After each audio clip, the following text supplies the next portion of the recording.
참 시간이 빨리 흘러가는 것 같아요. 한 해를 시작하는 것이 엊그제인 것 같은데 교회 행정적으로는 이번 주가 마지막 주일입니다. 11월 마지막 주로 2024년 회기를 마치고 12월 첫 주부터는 2025년 회기가 시작이 되어집니다. 물론 12월 마지막 주일에 한 해를 마감하는 설교를 또 한번 하겠습니다만 오늘은 행정적으로 마지막 주일을 맞이하면서 우리가 지나온 한 해를 좀 곰곰이 하나님의 말씀으로 들여다보고 무엇을 잘하고 무엇을 못했을까, 그리고 앞으로는 우리가 어떻게 살면 좋을까를 생각할 수 있는 소중한 시간이 되었으면 좋겠습니다. 지난 11월 15일 새벽 예배 말씀을 다시 한번 깊이 묵상하고 그 말씀을 녹여내서 오늘 말씀을 나누게 될 터인데 여러분 모두에게 큰 은혜가 있기를 원합니다. 여러분 한 해를 살면서 어떻게 느끼셨어요? 여러분 우리가 인생을 살아가다 보면요 참 힘들어요. 그래서 어떨 때는 걱정스러워서 잠을 못 잘 때도 있고 어떨 때는 너무 슬퍼갖고 잠을 못 잘 때도 있고 그렇게 간당간당하면서 한 해를 살았던 것 같아요. 그런데 막상 지나고 나서 보면 또 신기한 게 있는데 뭐냐면 닥치면 또 합니다. 닥치면 해요. 그래서 몇 명 웃으시네. 네. 걱정을 엄청 했는데 닥치고 나면 그걸 또 해낸단 말이에요. 그리고 그렇게 해서 한 해를 마감하고 우리가 이제 지난 한 해를 생각해 보면 이렇게 정리가 돼요. 내가 하는 것보다는 하나님 하시는 게 훨씬 낫다는 생각을 하게 되고요. 공감하죠? 그리고 하나님 하신 일은 다 감사할 것들밖에 없어요. 참 다행이었다. 한 해가 그렇게 했으면 큰일 날 뻔했는데 하나님이 도와줬다는 생각이 있고요. 그리고 내가 한 거는 후에 막급한 게 너무 많아. 네. 그때는 그렇게 하면 될 것 같았는데 그때는 그게 맞다고 생각을 했는데 내가 우리 아버지 표현을 한번 쓸게요. 내가 똥멍청이였지. 그렇게 느낄 때가 많아요. 그래서 한 해를 정리할 때는 하나님께 하시는 게 훨씬 낫다 싶어서 후회를 해놓고 또 새해를 시작하면 또 하나님은 온데간데 없고 누가 앞장을 서냐면 내가 또 앞장을 서요. 내가 앞장을 서갖고 그렇게 난리를 치는 참 속상한 인생을 우리가 사는 것처럼 보여집니다. 오늘 말씀은 좀 그렇게 살지 않기 위해서, 그런 일이 반복되지 않기 위해서 하나님께서 우리를 좀 깨워주시고 깨닫게 해주시고 하나님의 말씀으로 우리를 다시 다잡아 주시길 원하는 마음으로 말씀을 나누려고 하는데요, 우리 모두에게 큰 은혜가 있기를 주의 이름으로 축원합니다. 첫 번째요, 광야의 원리에서 삶의 나침판을 찾아야 할 줄로 믿습니다. 광야의 원리에서 삶의 나침판을 찾아야 할 줄로 믿습니다. 아멘. 요즘 자주 등장하는 용어 중에 길을 잃어버린 기독교라는 용어가 있어요. 목사님이 강대상에서 본인이 썩 괜찮은 목사님이라고 자꾸 주장을 해요. 그런데 성도들이 볼 때는 좀 아닌 것 같다 싶은 목사님 막 보이더라는 거예요. 장로님이, 권사님이, 안수집사님이 내가 교회를 40년 다녔고 나 정도면 괜찮은 장로고 권사고 안수집사라고 얘기를 하는데 남들이 볼 때는 영 아닌 사람들이 많아지더라는 거예요. 세상은 교회를 보면 교회가 빛이고 소금 돼야 되는데 빛되고 소금 될 교회를 걱정하는 일들도 있더라는 거예요. 무슨 얘기입니까? 우리는 우리 스스로가 떳떳하고 문제가 없다라고 말을 하는데 하나님 보시기에도 사람 보기에도 혹 저들이 길을 잃어버리는 것은 아닌가라고 하는 걱정이 등장을 하고 있더라는 겁니다. 사랑하는 한빛가족 여러분, 저는 이렇게 생각을 해요. 세상에 길이 있듯이 인생에도 길이 있다, 이렇게 생각을 합니다. 여러분 바다에는 선박들이 떠다니죠. 막 돌아다녀요, 길로 다녀요? 아세요? 바다에 뭔 길이 있어요? 있어요? 넓잖아요. 끌고 나가면 막 가면 되잖아요. 막 다녀요, 길로 다녀요? 길로 다녀요. 비행기가 하늘에 뜨죠? 하늘이 엄청 넓죠? 막 돌아다닙니까? 길로 다닙니까? 길로 다녀요. 길로 다녀요. 그리고 길 위에 있는 차도 길로 다닙니다. 그리고 이 모든 교통수단에는요, 그 교통수단이 목적지를 다다라야 되는 중요한 원리가 하나 있는데, 첫 번째는 방향을 알아야 되기 때문에 나침반이 있어야 되고요, 차에 나침반이 안 보이는 이유는 내비게이션 안에 나침반이 들어있어, 안 보일 뿐이지. 그 다음에 항공기하고 선박에는 아예 큰 나침반이 이 조종실에 있습니다. 나침반이 있어야 되고요, 그 다음에 지도를 갖고 있든지 내비게이션을 갖고 있어야 목적지에 갑니다. 동의하시죠? 자, 차도 선박도 비행기도 막 다닌다, 길로 다닌다? 길로 다닌다. 그리고 길로 다니고 있음에도 불구하고 방향을 알아야 되기 때문에 나침반 필요하고 지도 필요하고 내비게이션 필요하다라고 말씀을 드린 겁니다. 그러면 우리 인생은 길이 있을까요? 있을까요? 있어요. 인생이 우리 마음대로 막 살고 그냥 우리 생각대로 결정하고 그래서 막 살다 보면 그렇게 50 먹고 60 먹고 70 먹고 그리고 뭐 잘 살았네 그러고 인생을 끝낼 것 같은데 안 그래요. 안 그래요. 여러분, 삶을 잘 살고 삶을 마친 사람들은요, 세상을 떠나고도 그 사람 이름이 지워지질 않습니다. 유관순 누나가 여전히 유관순 누나입니까? 얼굴도 본 적 없는 할머니를? 근데 우리가 그를 누나라고 부르고 우리의 자녀들이 또 그분을 누나라고 부를 거예요. 이순신 장군, 나를 따르라. 죽으려고 하면 살고 살려고 하면 죽을 것이다. 그 뭐 어마어마한 말들, 한 번 뵌 적도 없는 분을 우리는 이순신 장군을 보면 막 지금도 가슴이 설레요. 제 초등학교 때 꿈이 이순신 장군 되는 거였어요. 네. 짧은 인생을 살고 사라진 그분의 이름은 사라지질 않습니다. 그분이 누구였는지, 그분이 어떤 가치를 따라 살았는지 시절이 흘러가도 빛깔이 바래지 않습니다.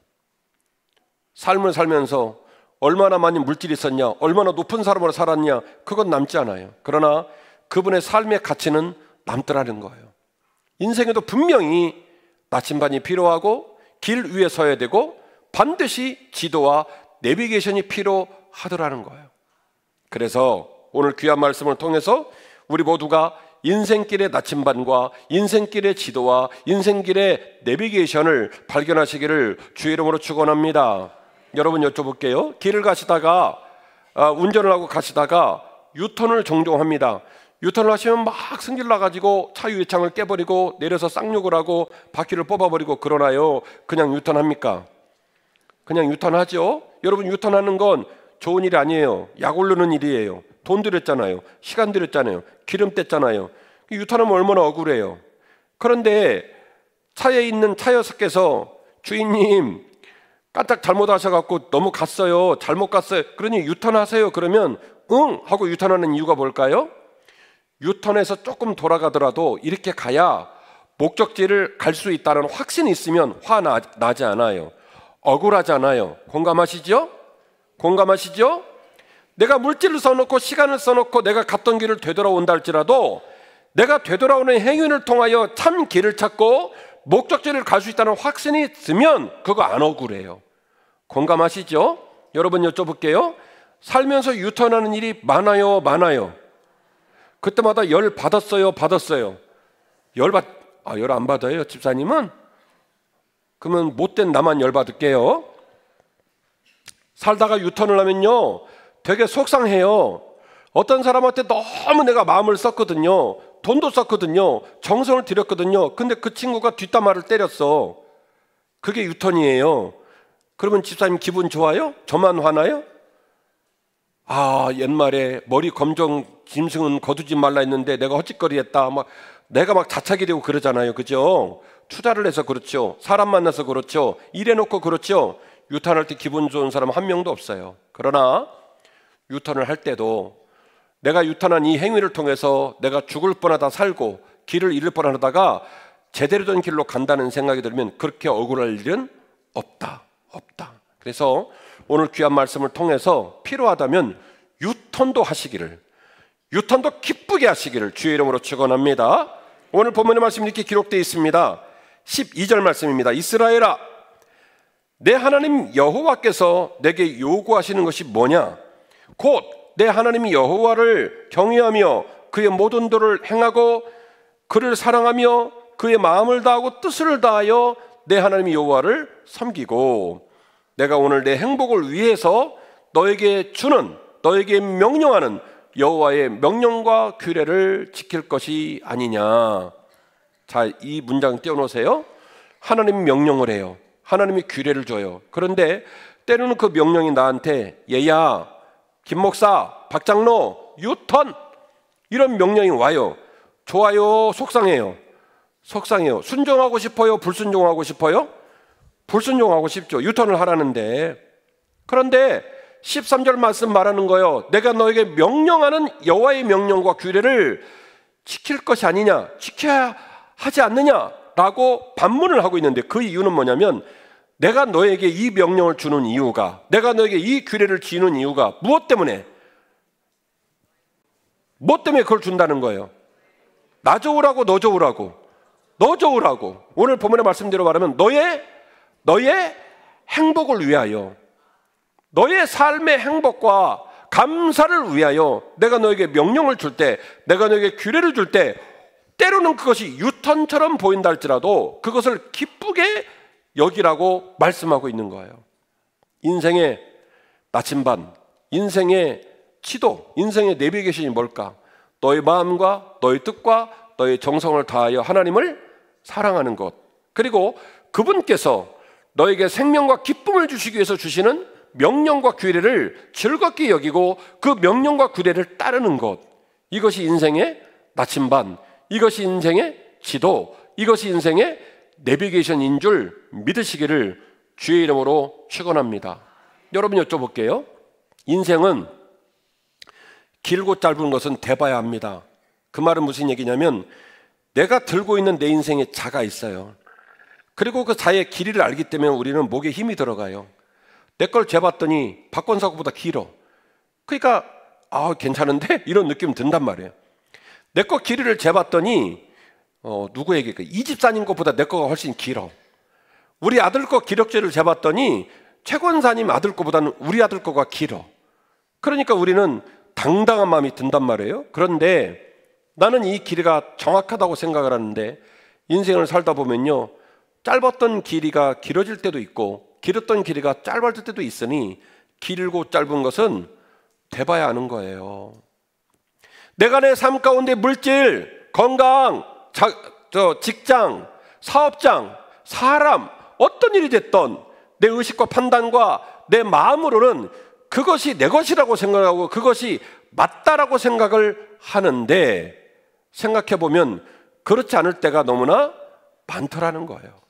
그래서 하나님 말씀하시는 거예요.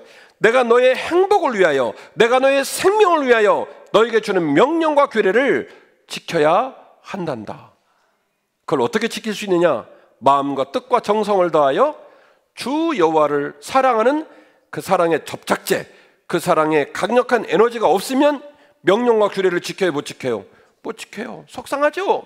억울하죠? 못 지켜요. 그래서 주 여호와를 마음과 뜻과 정성을 다해 사랑하는 그 강력한 에너지원을 가지고 주께서 주시는 명령과 규례를 기쁘게 즐겁게 감당하라. 이것이 바로 인생의 나침반, 인생의 내비게이션, 인생의 지도인 줄 믿으시기를 주의 이름으로 축원합니다. 자, 그렇다면 얘기를 좀 더 진전을 해봅시다. 그러면 선배님들은 뭐를 했을까요? 지금 출애굽 2세대, 오늘 본문의 말씀은 이 얘기거든요. 출애굽 1세대가 40년 동안 광야를 여행하다가 다 죽었어요. 심지어 모세도 결국에는 모압 평지에서 인생을 끝내고 말았어요.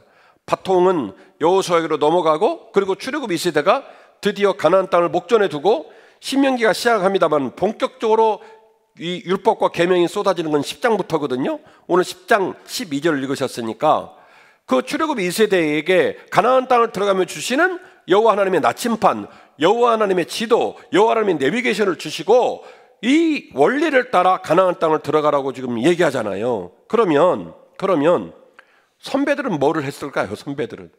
선배들은 뭐를 했기에 예외가 되고, 선배들은 뭐를 했기에 이 약속을 못 지켰다 생각을 하게 될까요? 아이러니하게도 38년 전에 이와 똑같은 원리들을 시내산에서 십계명으로 받고 하나님의 명령을 따라 성막을 짓고 성막의 성소와 지성소를 짓고 제사장을 세우고 아론교회를 세우고 할 거 다 했어요. 그리고 만나를 먹고 메추라기를 먹고 구름기둥 불기둥으로 인도를 따라서 여기까지 온 거예요. 그러니까 외향적으로는 이스라엘 백성이 맞아요. 외향적으로는 38년 전에 준 명령과 규례를 지키는 것처럼 보여요.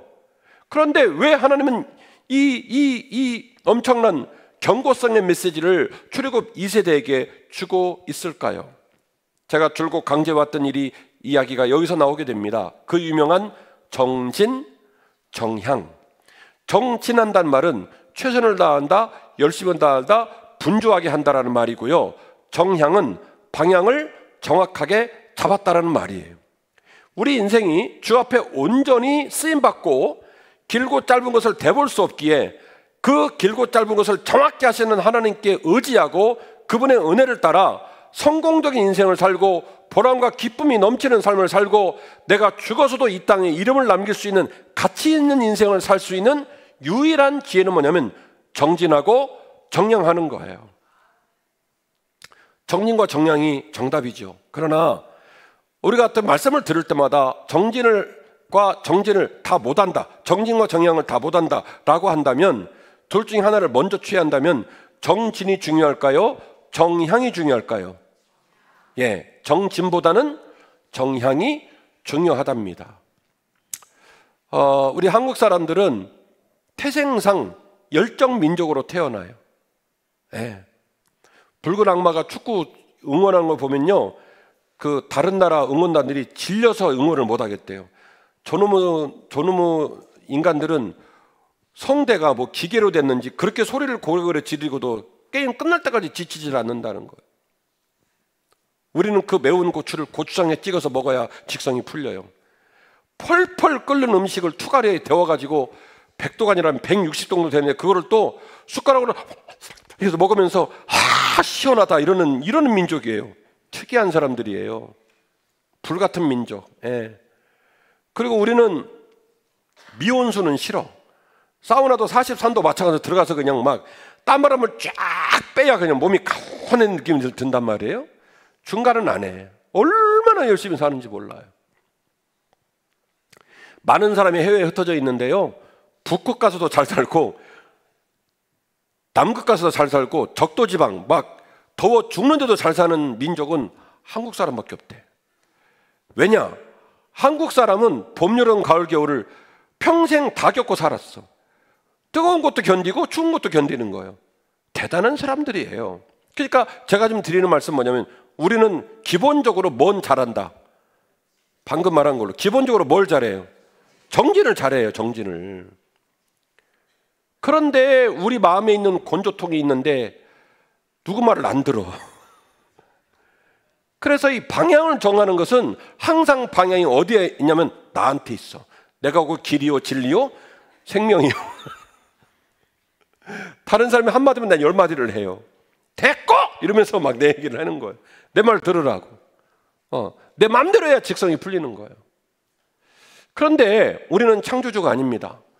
우리 인생의 마지막 장면이 어떤 모습으로 끝날지를 모르고 70에 죽을런지 80에 죽을런지 50에 죽을런지도 몰라요. 내게 있는 물질이 언제까지 나한테 있으며 내가 고난당하지만 내 삶이 고난당한 모습으로 끝날지도 몰라요. 여러분 여쭤볼게요. 지금 올해 여러분이 좀 고난당했거든요. 아멘 하셔야 돼요. 2025년 5월 1일 날부터 엄청 잘 돼요. 참. 2025년 6월 14일 날부터 엄청 잘 내요. 제 생일이에요. 그러니까 뭐 어쨌든 간에 의미 부여를 하고 잘 돼. 그러면 여러분 오늘 힘든 게 힘들어요? 안 힘들어요? 안 힘들죠. 안 힘들죠. 얼마 안 남았거든요. 잘 될 날이 오거든요. 여러분 대답은 잘하셨어요. 그러니까 대답 잘하셨는데 결국 그 곡이 밝혀졌어요. 나훈아 씨의 곡이래요. 내 마음 나도 몰라. 그러니까 내 마음도 모르고 내 인생도 사실은 모르더는 거예요. 그러니까 내가 길이요 진리요 생명이 되면 돼요, 안 돼요? 안 되는 거예요. 우리는 정진은 잘하지만 뭘 못하냐면 정향을 못해요. 하나님께서 참된 길로 우리를 이끌어 주셔야죠. 나침반 되어주시고 지도 되어주시고 내비게이션 되어주셔서 심지어는 필요할 때 하나님이 이렇게 말씀해 주셔야 돼요. 김 목사, 이장로, 유턴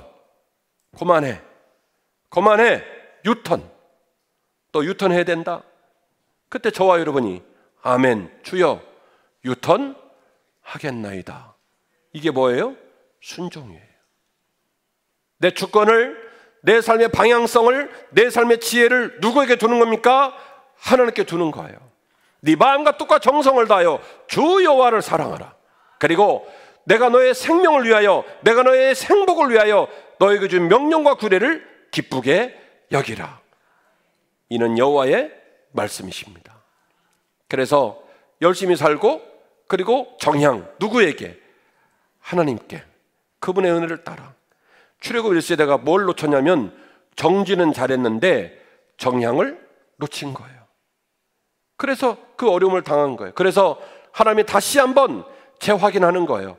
얘야, 정진할 뿐만이 아니라 뭣도 해야 된다? 정향도 해야 한다. 같이 하십시다. 마음을 지키는 것이 결국 삶을 지키는 것입니다. 한 번 더요. 마음을 지키는 것이 결국 삶을 지키는 것입니다. 아멘. 여러분, 제가 여러분에게 마음을 지키라고 말하는 것은 항상 우리의 마음 가운데 하나님이 계셔야 돼요. 이 계시록 3장 20절 말씀 보면 볼지어다 내가 문 밖에 서서 문을 두드리노니 누구든지 그 음성을 듣고 문을 열면 내가 그에게로 들어가 그로 더불어 먹고 그는 나로 더불어 먹으리라 말씀을 하셨어요.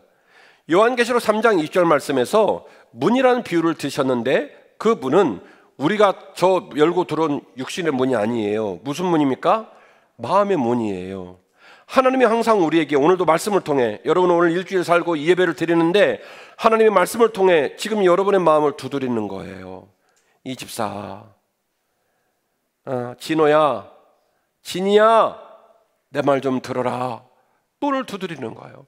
그리고 그 문 두드리는 이야기를 듣고 귀를 열고 마음을 열면 여호와 하나님이 들어오십니다.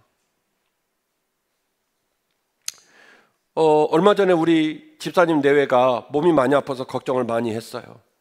저도 새벽에 얼마나 울면서 기도했나 몰라요. 그런데 어쨌든 그 엄청난 이야기가 기후로 끝나고, 그리고 이제 암도 아닌 게 밝혀지고, 그리고 치료를 어떻게 해도 다 정리가 됐어요.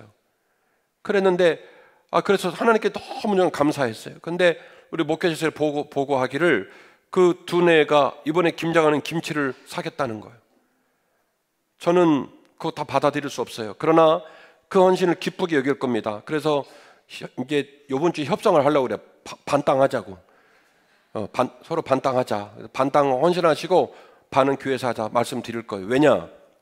이번에 석천동의 어려운 이웃들에게 나눠줄 김치만 해도 100통이에요. 7kg짜리 100통. 그리고 잠실지구대, 또 잠실 119센터, 또 삼전지구대 이렇게 나눠주고 그러려면 130통, 150통 될지도 몰라요. 우리 김치만 해도 700포기가 넘는데 그거 안 돼요. 그래서 제가 이번 주 협상을 하려고 하는데, 그러나 제가 그 두뇌분의 이야기를 들으면서 너무 제 마음이 좋았던 것은 두뇌분이 이렇게 고백하는 거예요. 하나님이 하셨고 하나님이 살려주셨고 하나님이 지금도 이끌어 가신다는 사실을 이번 기회를 통해 깊이 깨달으신 거예요. 여러분, 우리 마음을 하나님이 두드리시는데 우리가 마음의 문을 꽉 닫고 마음을 비워버리면요, 내 안에는 누가 주인이 되면 내가 주인이 되고 말아요. 빈 마음에는 누가 안 계시니까, 하나님이 안 계시니까. 모양과 전통은 여전히 하나님을 섬기는 것처럼 모양으로, 형태로, 전통으로 그 사람은 목사고 그 사람은 신자인 것 같은데, 그러나 실제로 그 사람의 마음에는 하나님은 온데간데 없고 누구만 있냐면 나만 있는 거예요. 나만. 이스라엘아, 내 하나님 여호와께서 내게 요구하는 게 뭐냐? 내 하나님 여호와를 경외하며 그의 모든 도를 행하고 그를 사랑하며 마음을 다하고 뜻을 다하여 내 하나님 여호와를 섬기라는 것 아니냐? 네 마음에 누구를 두라는 거예요? 네 마음에 너로 채우지 말고 누구로 채우라? 하나님으로 채우라. 이어지는 본문 14절입니다. 하늘과 모든 하늘 땅과 그 위에 만물은 본래 내 하나님 여호와께 속한 것이로되, 너에게 속한 것이 아니라 너의 주먹이나 너의 지혜로 사는 게 아니라 여호와 하나님께 속한 것이로되, 여호와께서 오직 내 조상들을 기뻐하시고 그들을 사랑하사 그들의 후손인 너희를 만민 중에 택하셨음이 마치 오늘과 같으니라. 그러므로 너희는 마음에 할례를 행하고 다시는 목을 곧게 하지 말라. 아멘. 여러분, 할례는 마음에 행하는 거예요? 육신에 행하는 거예요? 할례는 육신에 행하는 겁니다. 날카로운 사기 그릇 같은 걸 깨가지고 남성의 생식기, 표피를 날카로운 그 사기로서 찢어가지고 행하는 게 할례예요. 할례는 마음에 행하는 게 아니라 육신에 행하는 거예요. 그리고 이스라엘의 규정에 따르면 난지 8일 만에 해야 돼요. 가나안 땅을 여행하는 사람들은 여행하느라 그걸 못했다고 해서 길갈에서 단체로 할례를 행했어요. 반드시 여호와의 백성들은 여호와의 법과 규례를 따릅니다. 뭘로요? 몸으로, 육신으로. 그런데 오늘 본문의 말씀은 뭐라고 말합니까? 너희들이 할례를 받되 어디에 할례를 받으라? 마음의 할례를 받으라.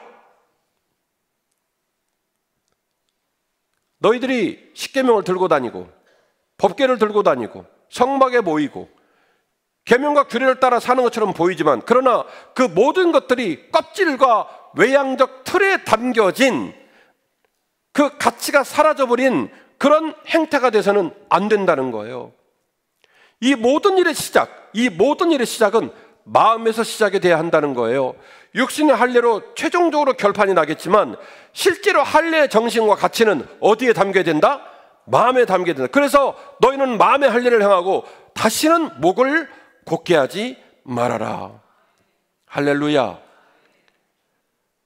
저에게는 두 아들이 있습니다. 둘째 아들은 고3입니다. 제가 올해 수험생 부모님이에요. 이래봬도 그리고 이제 어느 모습으로 결론이 나겠죠. 제가 지난 1년 동안 아들하고 무척 싸웠습니다. 다 제가 맞는 말이에요. 여러분 제 얼굴 보세요. 맞는 말 하게 생겼잖아요. 그죠? 인생의 1년 짧은 시간이 너에게 소중한 시간이고, 네가 일찍 일어나고 늦게 자고 고생하는 이것이 아빠를 위한 고생이 아니라 너를 위한 고생이고, 1년을 잘 수고하면 네 남은 인생이 복될 것이며, 1년을 네 맘대로 살면 네 남은 인생이 괴로울 것이다. 얼마나 맞는 말이에요.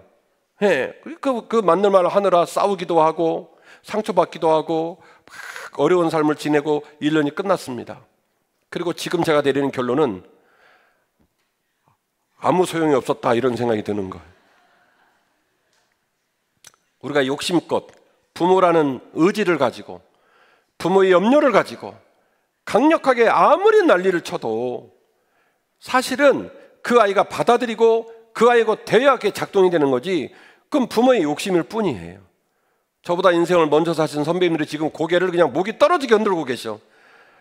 다 해봤거든 옛날에. 예, 저한테 상담하셨잖아요. 목사님, 우리 아들이 고3인데 우리 딸이 뭐 대학 가나 그런잖아요. 근데 지나고 나서 보면 아무것도 아니요. 예. 생각해 보는 거예요.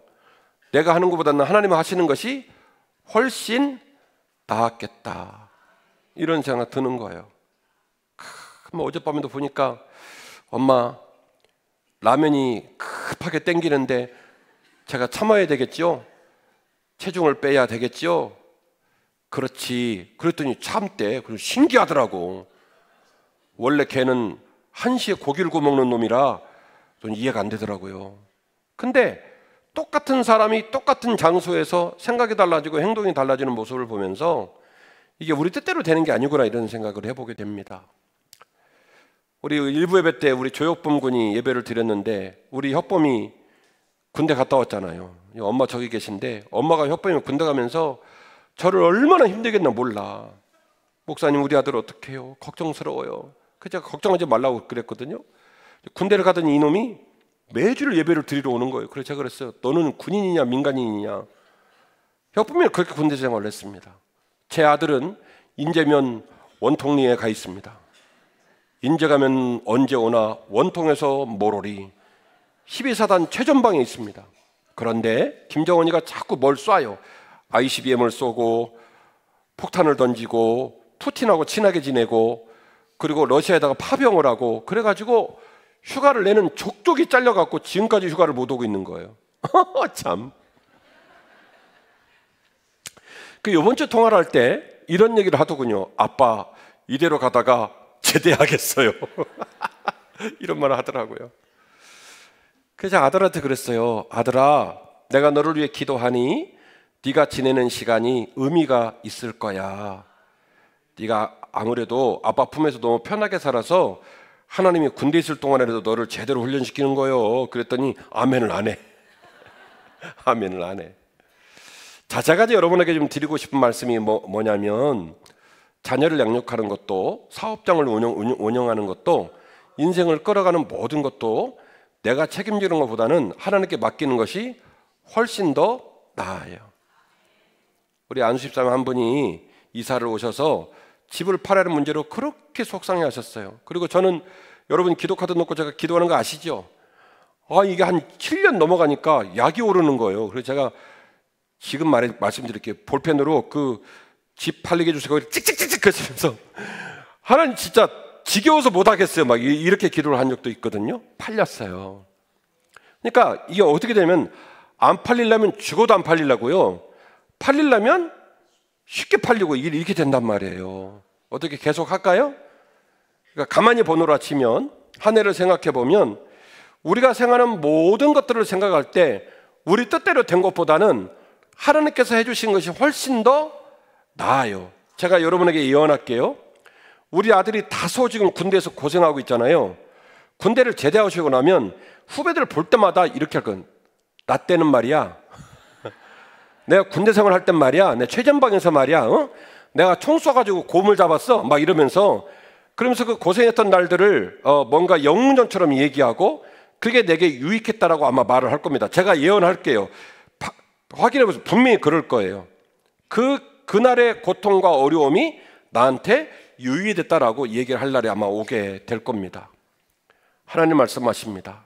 너희는 마음의 할례를 받고 너희의 목을 곧게 하지 말라.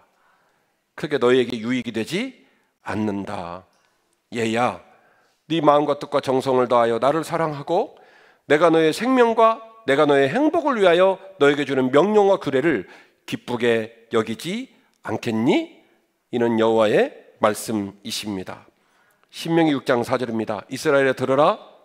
우리 하나님 여호와는 오직 유일한 여호와시니 너는 마음을 다하고 뜻을 다하고 힘을 다하여 내 하나님 여호와를 사랑하라. 오늘 내가 내게 명령하는 이 말씀을 너희는 마음에 새기고 내 자녀에게 부지런히 가르치며 집에 앉아있을 때든지 길을 갈 때든지 누워있을 때든지 일어날 때든지 이 말씀을 강론할 것이며 너는 또 그것을 내 손목에 메어 기호를 삼으며 내 미간에 붙여 표로 삼고 또 내 집 문설주와 바깥문에 기록할지니라. 아멘. 그 유명한 들으라 이스라엘을 쉐마, 신명기 6장 4절 이하의 본문이었습니다. 이 본문은 하나님 말씀을 따라 사는 원리를 어디에다가 담아내냐면 삶의 자리, 모양에다 담아냅니다. 그래서 이마에다 붙이고 손목에 붙이고 문설주에 붙이라고 말합니다. 그러니까 마음이에요, 틀이에요. 신명기 6장 4절이 이마에 붙이고 손목에 붙이고 문설주에 붙이라고 했어요. 그러면 신명기 6장 4절의 명령이 여호와의 말씀을 마음에 두라는 거예요, 삶에 두라는 거예요? 삶에 두라는 거죠.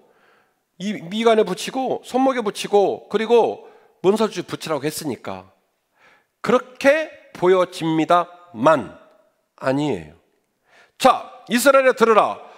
오직 여호와는 오직 유일한 여호와시니 너는 마음을 다하고 뜻을 다하고 힘을 다하여 내 여호와를 사랑하라.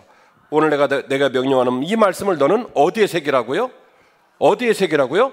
마음에 새기고. 즉 이마, 손목, 문설주 이 모든 것들이 이 말씀의 최종적인 목적과 가치처럼 보이지만 아니에요. 그것은 결과물일 뿐이에요. 마음에 새긴 말씀, 마음에 새기고 그 마음을 따르는 말씀이 구현되면서 나타나는 증거물이에요. 이마의 말씀이, 손목의 말씀이, 문설주의 말씀이. 사진 하나 볼까요? 작년에 본 적 있으시죠? 제가 이스라엘 여러분들 이제 더 깊이 찍기 위해서 이스라엘 리서치 가가지고 제가 묵었던 호텔 번호예요. 2334. 하룻밤에 20만 원짜리인데 여관보다 못해. 이스라엘 납보. 물가가 엄청 비싸요. 문짝품은 그렇게 생겼잖아요. 네, 그죠? 자, 그 문에 이렇게 옆구리에 길게 쇠로 된 뭐가 하나 붙어 있습니다. 저게 뭐냐면 매주자예요. 신명기 6장 4절 말씀을 지금도 그대로 하고 있어요. 그래서 모든 문설주에다가 저걸 붙여놨어요. 근데 저거는 대중시설에 있는 거라 사람들이 막 손으로 때리고 발로 찰 수 있잖아요. 안 떨어지게 그냥 무식하게 튼튼하게 만들어 붙여놨어요. 그러면 사람들이 자기 집에 붙이려고 돈 주고 사는 건 어떻게 생겼나? 그 다음 사진. 제가 사온 거예요. 여러분 보여주려고. 이쁘죠? 예, 이뻐요. 장식도 잘 써 있고, 저기에 히브리어로 이제 말씀이 써 있고, 저 뒤에 보면 이제 빈 공간이 있고, 저렇게 지금 신명기 6장 4절 말씀이 있는 저 말씀을 돌돌돌 말아서 넣고, 그리고 저거를 문설주에다가 딱 붙이는 거예요. 저게 이름이 뭐냐면 매주자입니다.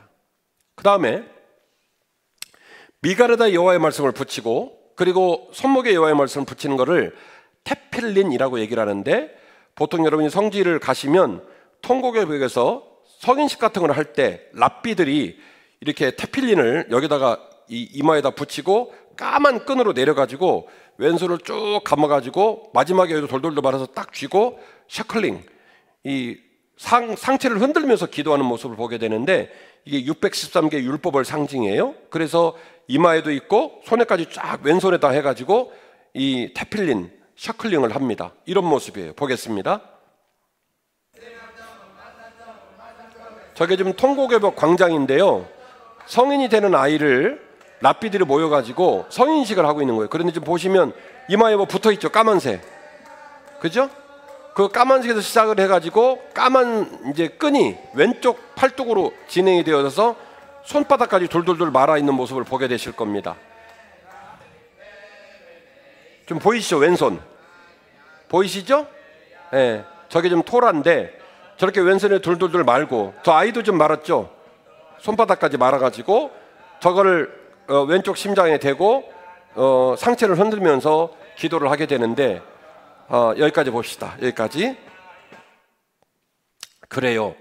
가만히 보니까 유대인들이나 우리들이나 이제는 익숙한 종교인이 되었어요. 그래서 지금도 모양은 여전히 해요.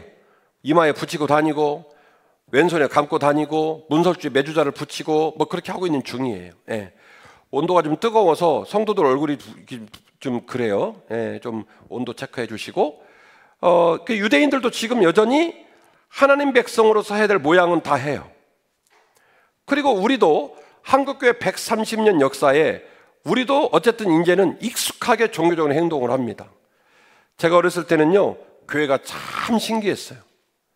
교회 와서 처음으로 궤도를 봤고요, 교회에서 처음으로 융판이라는 걸 봤어요. 사케오 얘기해서 막 선생님 붙이면 딱 붙더라고요. 신기하더라고요. 그리고 교회 와서 처음으로 피아노를 받고 풍금을 받고 교회에서 처음 드럼을 봤어요. 그리고 교회에서 처음으로 수박 화채도 먹어봤어요. 흰 구름 뭉게뭉게 피어나는데, 아이고, 그거 하면서 북치고 동네 돌아다니면서 애들 싹 모아가지고 여름 성경회 하고, 그 아이들 다 먹이려면 권사님들이 이만한 식기에다가 수박은 한 덩이만 사면 돼. 한 덩이면 50명 먹일 수 있어.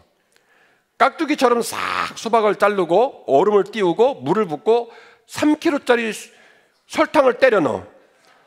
3kg짜리 설탕을 때려 넣고, 그리고 주걱으로 국자로 막 그냥 저으면 설탕이 싹 녹으면 밥 공기에다가 그거를 권사님들이 싹 해서 애들을 나눠주는 거예요. 세상에 저는 그걸 먹고 지구상에 이렇게 맛있는 게 있구나 처음 알았어요. 예, 교회는 낯설었어요. 교회는 우리 모두에게 신선한 충격이어서 우리가 처음 교회를 다닐 때 참 신기한 마음, 설레이는 마음으로 교회를 다녔습니다. 그렇게 시작한 것이 130년이 지났습니다. 지금 우리는요, 너무 익숙해요. 벌써 아침에 오면 아삽찬데 하고 막 끝나고 나면 또 뭐 이은혜 집사님 막 땡땡땡땡 하고 막 드럼 땅땅땅땅 막 치고 막, 그리고 일부 예배 드리고 또 아이들 막 가르치고, 밑에 또 영접은 애들아 오늘 예배 드리면서 막 이렇게 하고 막 이러는 거예요. 그래서 죽어라고 할 일을 해요. 정진을 하는 거예요. 정양을 하는 거예요. 정진을 하는 거예요. 정진을 하는데 보람이 없고 감사가 안 나오고 때로는 억울하고 이거 언제까지 해야 되나 이런 생각이 들고 이런단 말이에요. 왜 그렇습니까? 마음이 비워져서 목은 고다지고, 그리고 뭐만 남아있냐면 행위만 남아있는 거예요. 그렇게 한 해가 지나가 버린 거예요. 그래서 오늘 여러분에게 제안하는 건 몸을 지키는 게 아니라, 행위를 지키는 게 아니라, 틀을 지키는 게 아니라 그 모든 걸 촉발시키는 원인인 마음을 지켜야 비로소 진짜 새 길이 열린다는 것을 말씀드리고 싶은 것입니다. 결론입니다. 하나님은 여전히 일하시며 우리 지각밭에서 새길을 여시는 분이신 줄 믿으시기를 바랍니다. 오늘 본문은 엄중한 경고로 계명을 준수하는 명령을 강조하지만 놀랍게도 이 계명이 하나님만 즐거운 일방적인 명령이 아니라 하나님과 함께 걸어가는 동행이요 기적 같은 열매의 비결임을 우리에게 깨닫게 하십니다. 본문의 말씀 20절인데요. 내 하나님 여호와를 경외하며 그를 섬기며 그에게 의지하고 그의 이름으로 맹세할 것이다. 그는 너의 찬송이시고 너의 하나님이시기 때문이다. 너의 눈으로 본 이같이 크고 두려운 일을 너를 위하여 그분이 친히 행하셨기 때문에 잘 들어봐라. 애굽에 내려간 너의 조상들이 내려갈 때는 겨우 70명이었지만 이제는 내 하나님 여호와께서 너를 하늘에 별같이 많게 하셨느니라. 아멘. 여러분, 야곱 가족하고 요셉은 애굽을 내려가고 싶었을까요? 안 내려가고 싶었을까요? 안 내려가고 싶었어요? 야곱 가족하고 요셉은 애굽을 내려가고 싶었을까요? 안 내려가고 싶었을까요? 안 내려가고 싶었어요. 왜냐하면 갈대아 우르를 떠나서 내가 너에게 약속한 땅으로 이끄마 해가지고 걸어낸 길이 2000km예요. 거기가 어디냐면 가나안 땅이에요. 가나안 땅, 브엘세바, 세겜, 우리가 알고 있는 그 귀한 땅이 하나님이 약속한 땅이란 말이에요. 그래서 그곳에 섰단 말이에요. 그런데 어느 날 하나님이 요셉에게 꿈을 보여줬어요. 내가 너를 찬란하게 쓸 것이다. 요셉은 그 하나님을 믿었고 신뢰했기에 요고동 올 줄 알고도 형들한테 말했어요. 형, 해와 달과 여러 별이 나한테 절했다? 야, 너 미친놈아, 엄마 아빠가 너한테 절하냐? 이놈아, 막 욕을 하는데도 요셉은 선언했어요. 왜? 그 꿈을 누가 주신 거기 때문에. 하나님 주신 거니까. 동네 형은 인정 안 해줘요. 우리 과 선배님은 말하는 거예요. 네가 뭘 한다고 그런 소리를 해. 그러나 그 약속을 하나님이 준 거기 때문에 요셉은 선포했습니다. 요셉에게 죄가 있다면 하나님 약속을 믿은 죄밖에 없어요. 그랬는데 결과물은 뭐예요? 인생이 유턴된 거예요. 유턴. 뒤로 가. 넌 안 돼. 네 친구들은 앞으로 가지만 넌 뒤로 가. 형들한테 미움받아가지고 죽을 뻔했죠? 팔렸죠? 그래서 이집트에 뭘로 팔려가요? 종으로 팔려갔죠? 종으로 팔려서 개고생을 했죠? 그러니까 인생이 잘 되는 게 아니라 점점점 찌그러지고 잘못되는 거예요. 그러니 요셉의 마음이 얼마나 불편했겠어요. 여러분, 근데 보세요. 요셉이 가나안 땅에 있었다면 점프를 해가지고 애굽의 국무총리 됩니까? 못 됩니까? 못 됩니다. 하나님이 요셉을 좀 뭘 삼으려고 하는 거예요? 국무총리 삼으려고 하는 거예요. 국무총리 삼으려면 어디가 있어야 돼요? 당연히 애굽의 파라오 옆에 가 있어야 되죠. 근데 이 요셉이라는 인간은 히브리 민족이고 파라오 옆에 갈 자격과 권리가 없습니다. 길도 열리잖아요. 오라는 사람도 없어요. 그러니까 누가 데리고 가냐면 누가 데리고 가요? 하나님께서 놀라운 비밀로 데리고 가요. 문제는 그 하나님의 선하신 인도하심을 요셉과 야곱의 지각과 이성으로는 판단이 된다 안 된다? 안 되는 거예요. 그러니까 감사해요? 속상해요? 속상하고 절망하고 마음이 어려운 거예요. 내가 죄가 있다면 예배 열심히 드리고 내가 죄가 있다면 기도 열심히 하고 내가 죄가 있다면 하나님 말씀 따르려고 하는 것밖에 없는데 왜 내 인생은 점점 꼬부라질까?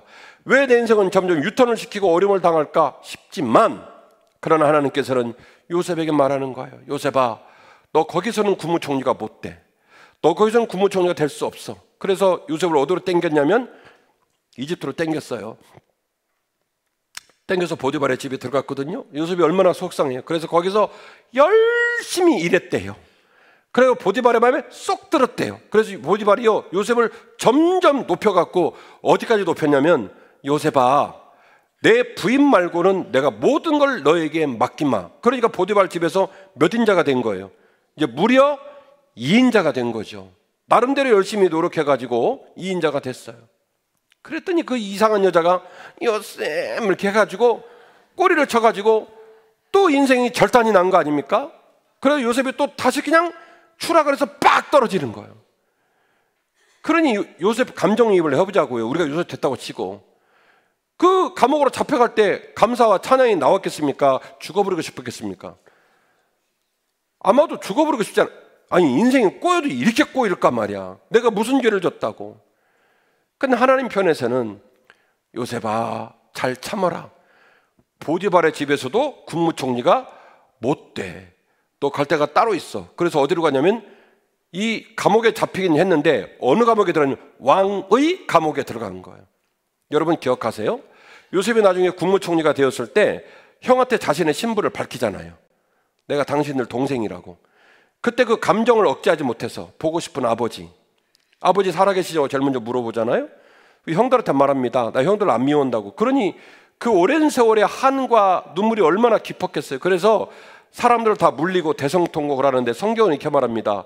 요셉의 통곡 소리가 누구의 귀에 들렸냐면 파라오의 귀에 들렸다는 거예요. 그 말은 파라오의 집무실하고 요셉의 집무실이 매우 가까웠다는 거예요. 놀라지도 않으셔. 그러니까 하나님은요, 요셉을 이 집무실에다 앉히려고 가나안 땅부터 계속 요셉을 끌고 간 거죠. 그런데 요셉이나 형제들이나 아버지의 지각과 이성의 범주에서는 그 하나님의 일하심이 보인다 안 보인다? 안 보인다. 실패한 것 같고 더 어려워진 것 같지만 하나님께서는 요셉을 더 귀하고 아름다운 발걸음을 이끄셨고 후에 야곱마저도 그래서 70여 명이 가나안 땅에서 어디로 내려가냐면 애굽으로 내려갑니다.